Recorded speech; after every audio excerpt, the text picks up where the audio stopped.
on with the recording, maybe? All good, Mattia. Okay, I will start again now that the recording is working. So thank you very much, Karen. Thank you, everybody, for being here. I'm quite happy to be here to discuss with you our research project and our ideas, and I'm very happy to be here with Riku, so you can also hear a bit two takes on the same field, or let's say direction of research that we started to engage on.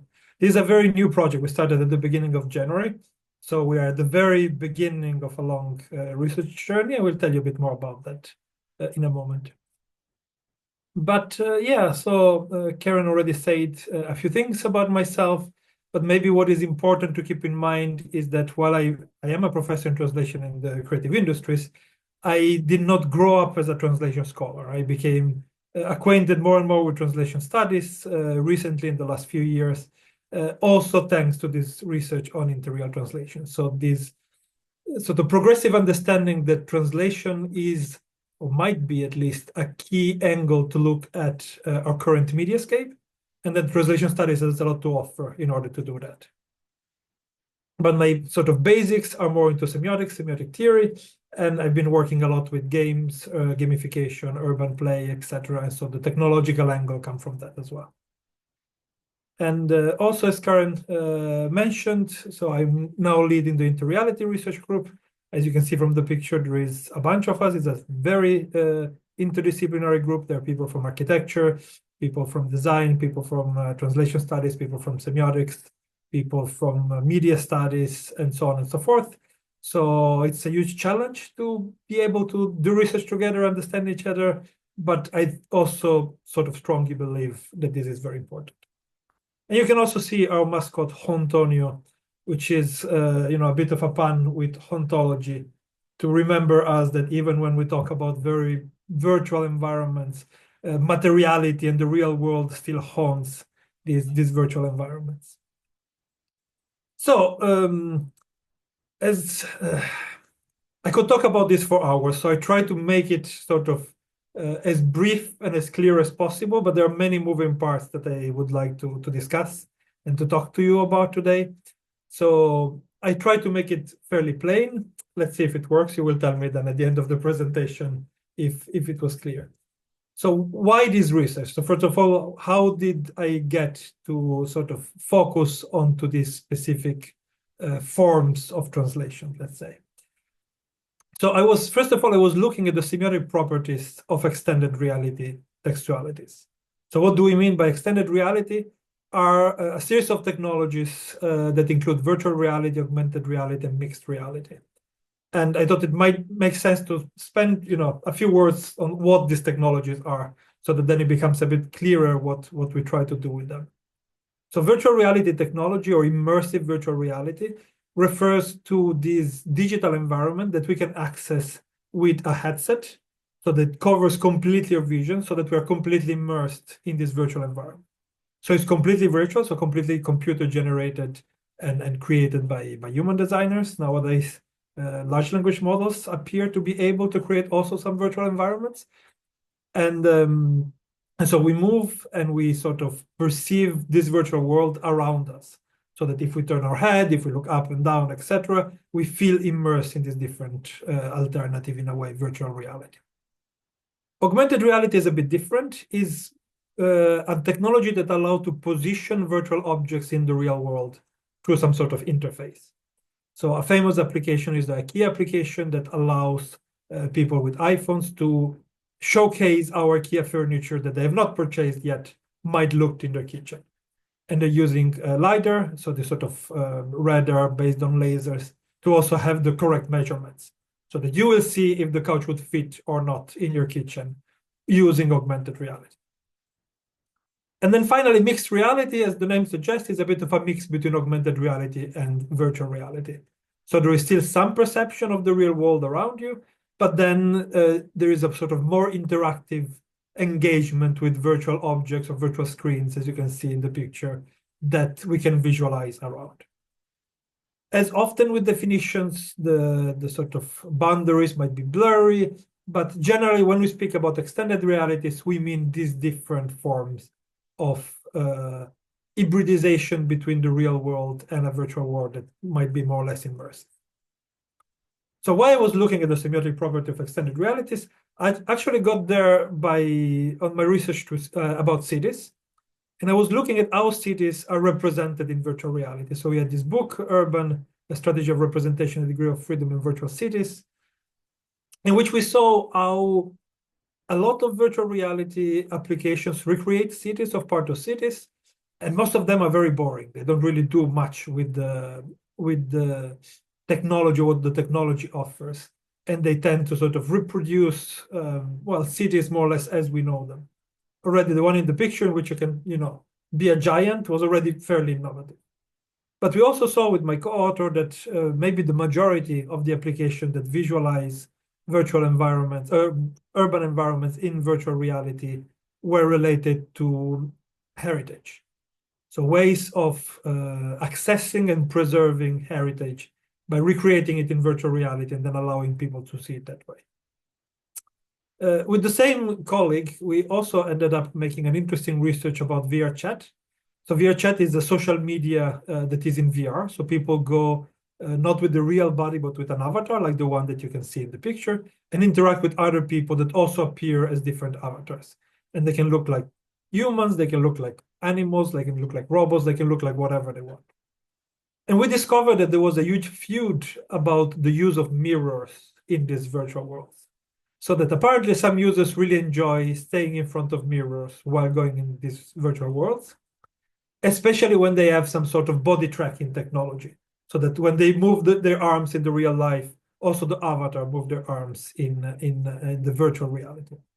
And again, I could talk very long about this paper. We might not have time now, but it was interesting to see how people that were renegotiating their identities, their social relations, and their sort of embodied experiences in virtual reality through the use of mirrors.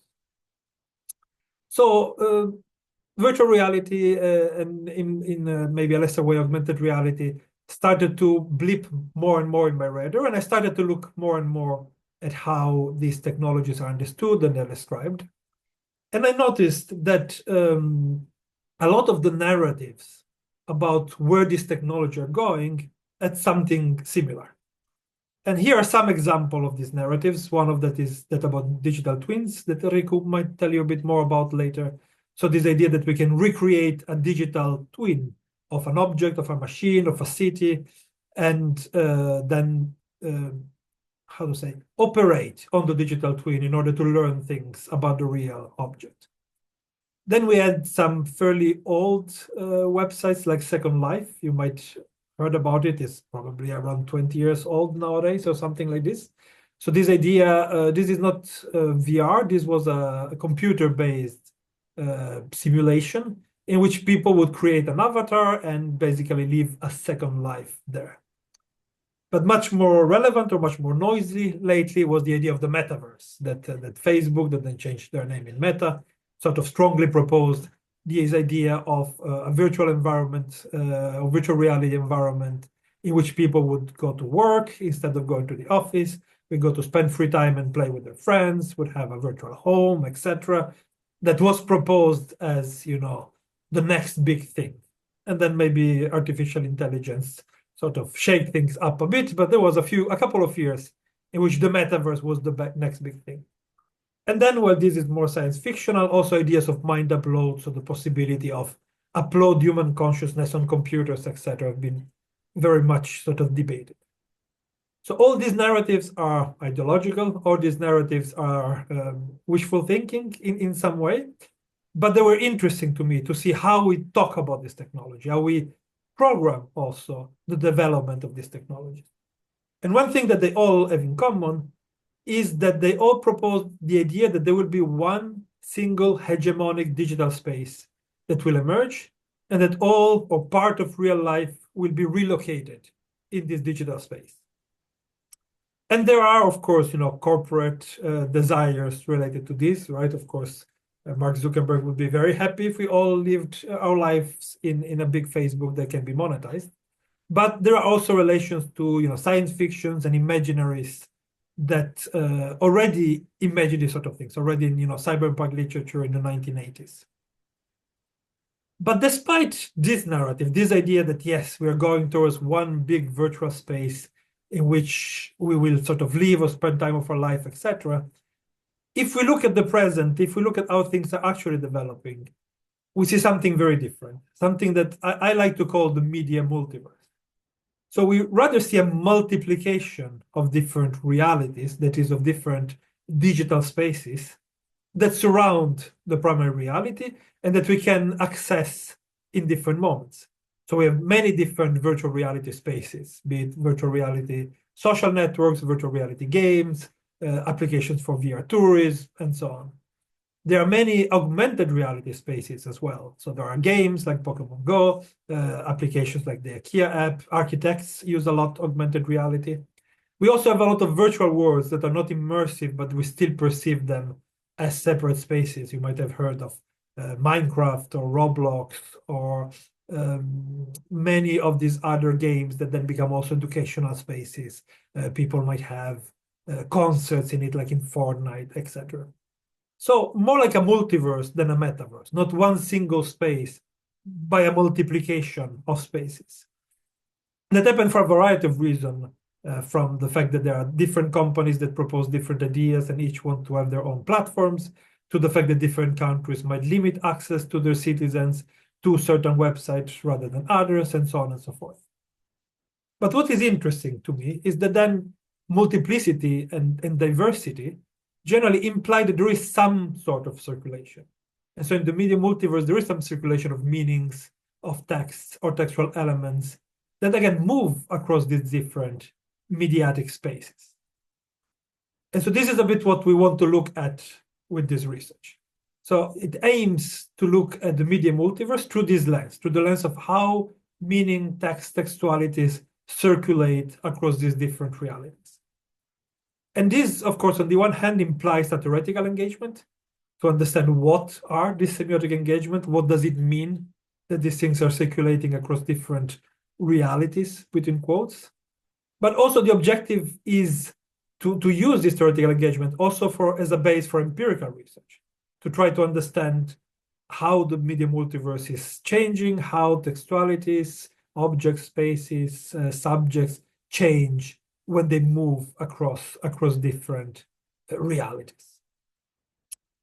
So what is this research about?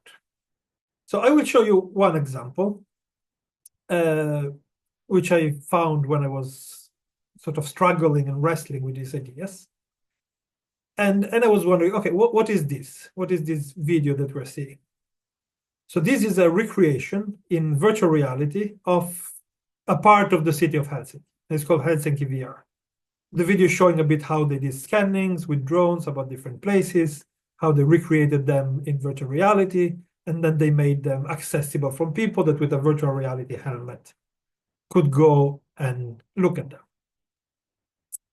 And one possible way of describing this would be a translation, right? We have some source text, which is this architectural text, or there's environmental text, so this part of the city that exists, that they're made, that they're built by humans, etc., which is then sort of translated in this virtual reality. We have then a source text, target text, which is the virtual reality version of Helsinki. So it does involve, or it might involve, a process of translation. But what kind of translation is that, right? So the hypothesis is that it is interreal translations. This is the term that I coined to try to speak about this. So going deep into sort of theory of what interreal translations are or might be, because again, it's not, I don't claim to have a definitive answer about it, would take a lot of time. So I can refer to you about a paper in which I sort of outlined the basis of this understanding, which is called Exploring Interreal Translation and was published last year. But I will still go through some of the sort of key theoretical assumptions and reflections that I made in my attempt to understand what interreal translations might be.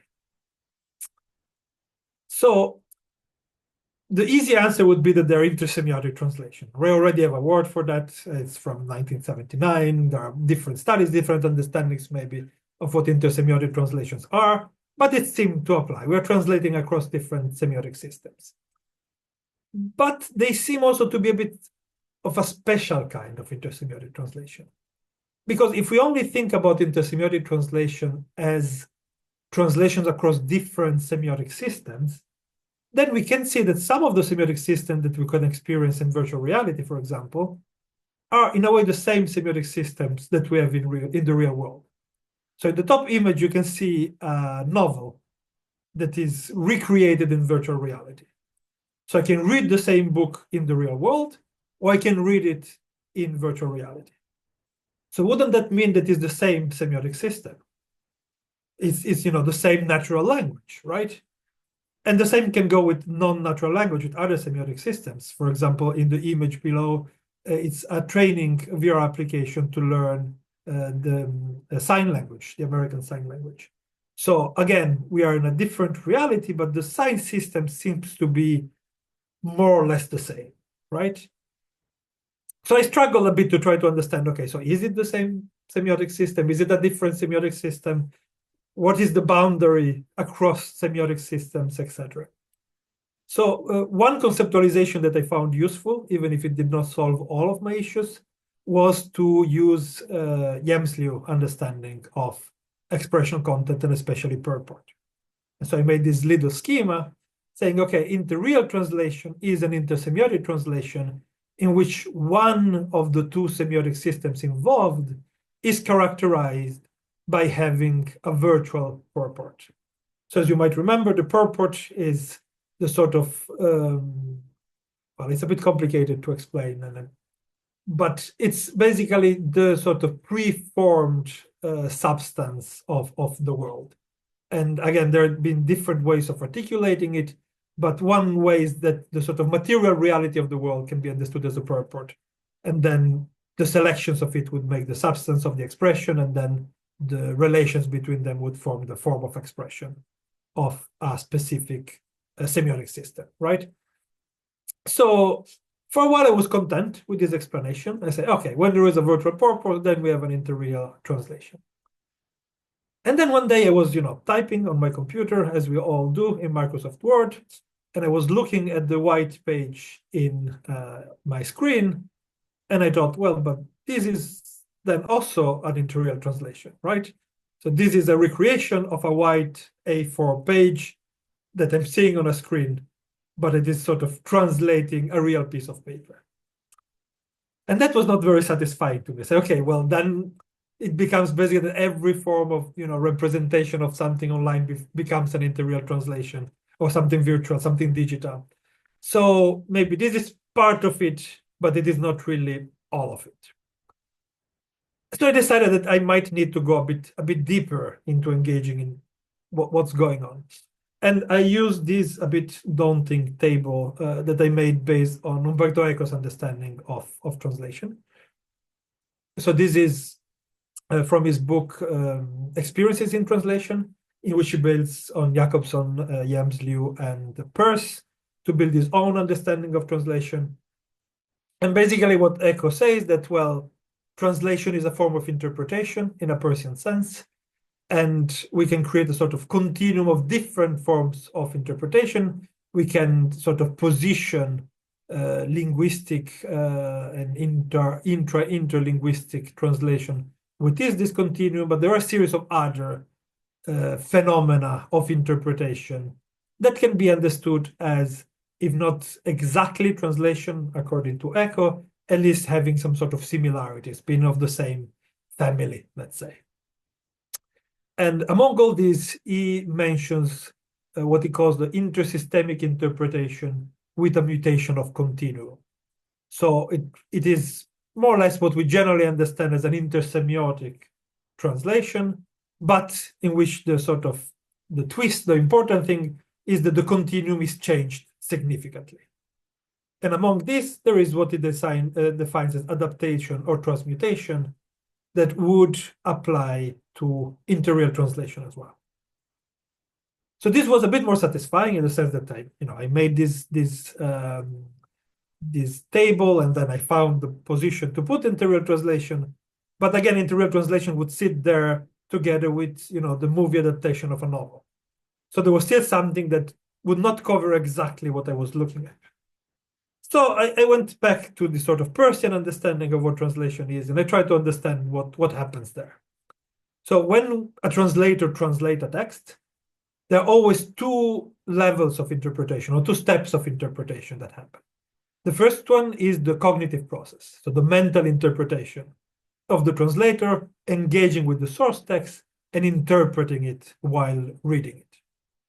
And then there is a second moment of interpretation, of a second layer of interpretation, in which then the translator sort of fixes a specific interpretation of the text and then create a new text that would contain it, right? So as for Peirce, any sort of understanding of a text require the creation cognitively of a second text, so of a second sign, which calls the interpretant. Then in a way, the interpretant can become the translation. The translation itself can be understood as an interpretant. And this is again a bit how Umberto Eco maps these different interpretations that happen during a translation process.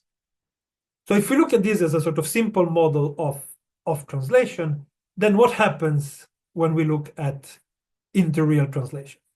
Well, first of all, in the first interpretation, so when we look at the source text, so for example, virtual reality text in this case, we might interpret the source text as part of an alternative virtual reality, right? And then when we make the second interpretation, then this effect of meaning, this idea that we're dealing with a different reality, directs the efforts of translation that we make and the subsequent interpretation. And this works in both ways, both if the source text is a real text, but we think that we're translating it into an alternative reality, or if the text comes from an alternative reality or something that we interpret as an alternative reality, and then we interpret and translate it for the real world. And this is then the solution I found, or at least the solution I found so far. So then interreal translations occur when objects, subjects, or spaces move across realities. Again, realities with a couple of very strong quotes, because we're not talking about ontologically different realities, right? These virtual spaces exist in our real world. They are rather digital spaces that are accessible through some sort of interface. And because of this need of an interface and sometimes a processes to then enter these digital worlds, we interpret them and describe them as alternative realities. So again, this is an effect of meaning. They're not ontologically different, but we interpret them as different. And these influence the way we conceive them, we perceive them, we live in them, we move in them, and we translate in and for them. So this understanding seems to apply quite well for recreation in VR. So again, like the Helsinki recreated in VR in the top picture, we can understand it this way. But it also applies of translations that happen across different virtual worlds. So the bottom two images is someone that recreated their avatar from an online video game to a VR social environment. And so they wanted to recreate the same character. And as you can see, it does not look exactly the same, but quite. And so they retranslated it there. So this also means that this is maybe not only limited to only extended reality technologies, but to many different forms of digital spatiality, so including digital games. So the two examples you can see here, the one on the left is a map of a digital game that translates the same map from an older game and recreated there. And the one on the right is a video game that recreated basically ancient Athens and some other ancient Greek polis, and then sort of retranslated the ruins and the historical recreations of these spaces into this alternative reality that is the game. So are these really real translations? Are we still talking about translation? Again, if we want to be technical, we might want to call them intersystemic interpretations with a mutation of continuum in which one or more of the semiotic systems involved is interpreted as belonging to an alternative reality, which is a bit of a mouthful. But why translation? Translation here can be used as a productive, bold metaphor, which is a concept I think I took from Cobus Morai's work. So I think it is relevant to point it out as he's here with us. So it is a sort of epistemological advantageous lens that we can use to look at this phenomenon. So we can use the sort of wealth of methodologies, of theories, of understanding of what translation is that exists related to translations and therefore in translation studies as a way of looking at this interreal translation. So a couple more things while we go to the conclusions. So what kind of interreal translations there are? We try to start to map a bit what's going on. So one way of looking at them is to look at across which realities we are moving, right? So we can move from a primary reality, so our own real reality, let's say, to an alternative reality, as when we recreate, urban heritage in VR. It can be a translation from an alternative reality to a primary reality. So when we visualize some virtual objects or characters in the real world, or across different alternative realities. And so all this recreation of characters or spaces across different virtual reality or digital worlds, etc. These, we can also maybe map them in sort of horizontal and vertical translations. So horizontals, if they only move across different alternative realities, and then vertical if they have some sort of stronger direct translation happening with the primary reality. So what do we plan to do in order to study them? Again, the good news is that we receive quite a lot of funding for this. So we have 5 years research project, and we are now hiring a team that will help me and Riku to look into it. And so hopefully we will have time to understand at least something about this fairly complex set of concepts that we're dealing with. In practice, we have articulated our work in 3 main ways. One analytic approach, one speculative approach, and a synthesis. And I will tell you a couple of things about them to give you a maybe more concrete idea of what we're planning to do. So from the analytic approach, we have 2 different sides.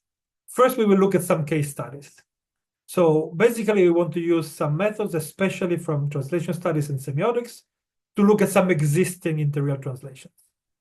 And we map them in, oriented towards the product, so looking at shift analysis, for example, or other forms of semiotic analysis to see how there are different configuration affordances, what kind of equivalence might even exist between these different texts. But then also look at the participants, so to see how people engage with these translations, and the context, so also how the different interfaces that are needed to access them might influence our interpretation of them, and on the process. So then engage the creators and try to understand how they operate these translations. The second side is practical translation. And I thought about this while thinking that most of translation scholars are also translators, right? And so they talk about something that they know how to do, that they did in person many times.